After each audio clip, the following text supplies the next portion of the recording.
Na tanghali, no? Ito tanghalian na naman, 11:30 dito ngayon sa Iloilo. Nandito ako sa training center at kung nakikita nyo, nandito ako sa parang resort, no? Pero hindi ako nagpunta rito para maligo, punta ako rito para mag-training. Ito, oh.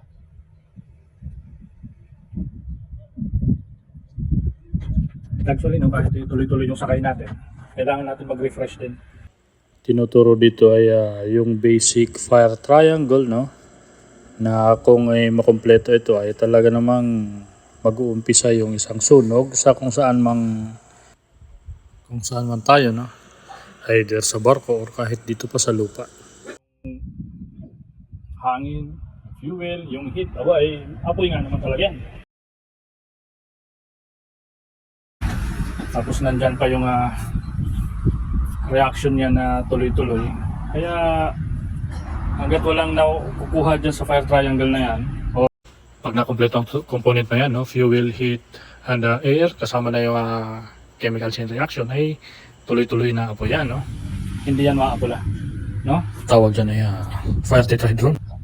Tsaka isa pa, pag sobra din, hindi rin tama.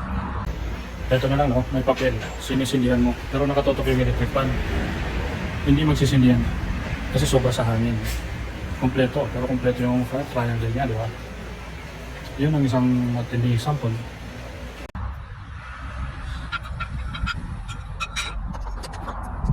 Hindi mabubuo yung apoy pag sobra yung isa sa kanila. Sobra ka sa fuel, iba yung mangyayari. Pag sobra naman sa hangin, iba rin yung mangyayari. At mamaya kwento ko sa inyo na yung mga bagay na yan ay applicable din sa tao, no?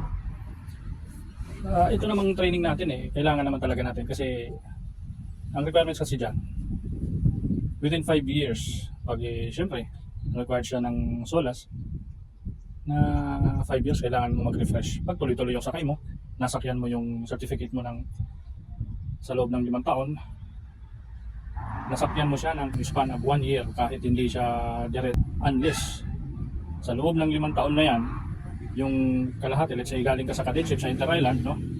Nasakyan mo siya ng, sabihin na natin 1 year. Tapos nag-apply ka ng overseas, nasakyan mo siya ng 6 months. So more than 1 year na. Titingnan pa rin yan nila kasi kung pasok sa 5 taon na yan yung mga experience mo. Kaya yan yung cadetship mo pala 2016 pa o 2017, tapos ngayon ka 2022 o 23 ka na. Nag-cadetship abroad, no? So wala na, kukuha ka pa rin ng full course, no? So yun yung babantayan natin palagi sa certificates natin. Kasi minsan yung iba nadodoble. May certificate sila dati, so yung in-enrollan nila refresher lang. Tapos nung nagpunta na sila sa Marina, nako, hindi pala valid. Kaya kailangan mas maganda itanong muna natin, no, sa Marina. Kaya yun lang, kain muna tayo. At maya-maya lang yung mag-uumpisa naman yung training ko, no. Pero isa lang, isang reminder, no, yung training natin na to, hindi natin dapat baliwalain kasi lahat ng to applicable din sa buhay natin. Unang-una, ano ba yung fuel ng katawan natin? Di ba pagkain? Huwag na natin sabihin yung luho, pag nasobrahan ka ng luho ay titirahin ka ng mga magnanakaw dyan, titirahin ka. Di ba? Pagkain, pag nasobrahan ka sa pagkain, fuel yan, triangle of fire, fuel. Pag nasobrahan ka sa fuel, mananaba ka, magkakasakit ka rin, di ba? Pangalawa, init, heat, no? Pag nasobrahan ka sa init ng ulo, madali kang magalit, madali kang mapaaway. Hindi lang sa sarili mo, sa bahay mo, baka pati mga kapitbahay mo, kaaway mo na, hindi mo lang namamalayan.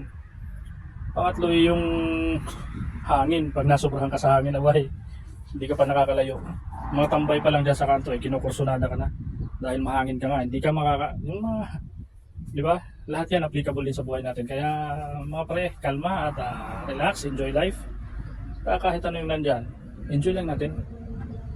Yun lang, have a good day. Hanggang sa muli.